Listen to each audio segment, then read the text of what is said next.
Allahumma salli ala Sayyidina Muhammad.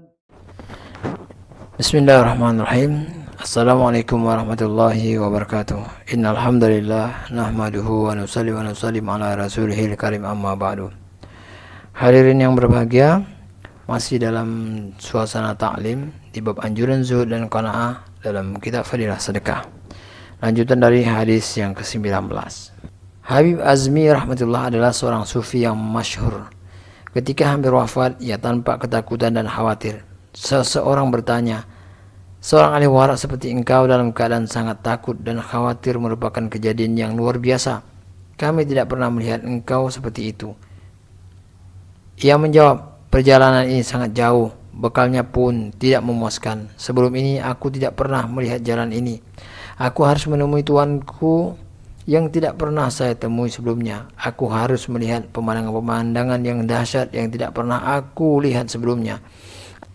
Aku harus ditinggalkan di dalam tanah sampai kiamat tanpa mengenal persahabatan. Dan aku harus menghadap Allah untuk dihisab. Aku takut seandainya aku disuruh, wahai Habib, sebutkanlah satu tasbih saja yang bersih dari pengaruh syaitan dalam usiamu selama 60 tahun. Aku khawatir aku tidak dapat menjawabnya." Inilah keadaan orang yang selama 60 tahun tidak pernah berurusan dengan dunia. Lalu bagaimana nasib kita yang tidak ada satu saat pun di dunia ini yang kosong dari dosa-dosa, dan kita senantiasa berada dalam petunjuk syaitan. Abdul Jabbar rahmatullah berkata, "Aku pernah berkhidmat kepada Fat bin Syakraf rahmatullah alaih selama 30 tahun. Selama itu ia tidak pernah melihat ke arah langit. Namun suatu ketika ia melihat ke arah langit lalu berkata, 'Kini aku merasakan kegembiraan yang luar biasa untuk bertemu denganmu. Panggillah aku secepatnya.' Belum sampai seminggu ia pun meninggal dunia."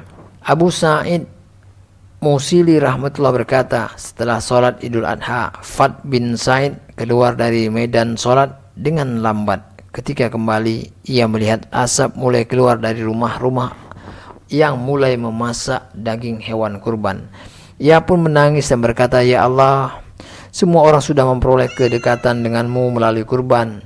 Setelah berkata demikian, ia jatuh pingsan. Aku pun mengusapkan air ke wajahnya sehingga ia tersadar dari pingsannya. Setelah sadar, ia bangun dan berjalan. Ketika tiba di lorong-lorong kota, sekali lagi ia mengangkat wajah ke arah langit lalu berkata, "Wahai kekasihku, engkau tahu betapa lama aku dalam kepiluan dan kesedihan karena berpisah darimu.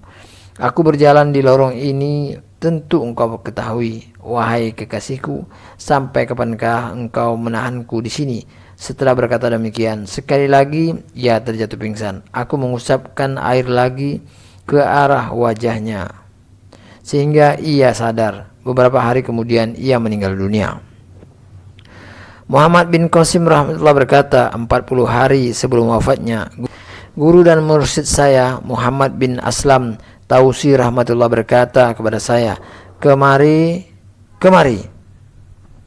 Kemari, aku ingin menyampaikan berita gembira kepadamu. Betapa besar kebaikan Allah kepada sahabatmu ini. Sekarang ajalku sudah dekat. Karunia Allah lainnya adalah aku tidak memiliki satu dirham pun untuk dihisab. Sekarang tutuplah pintu rumah ini. Jangan izinkan siapapun masuk atau berjumpa denganku sehingga aku mati.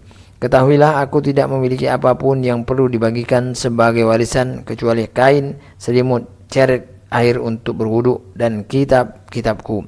Di dalam kantong ini ada 30 dirham yang bukan milikku tetapi milik anakku. Uang ini diberikan oleh salah seorang saudaranya.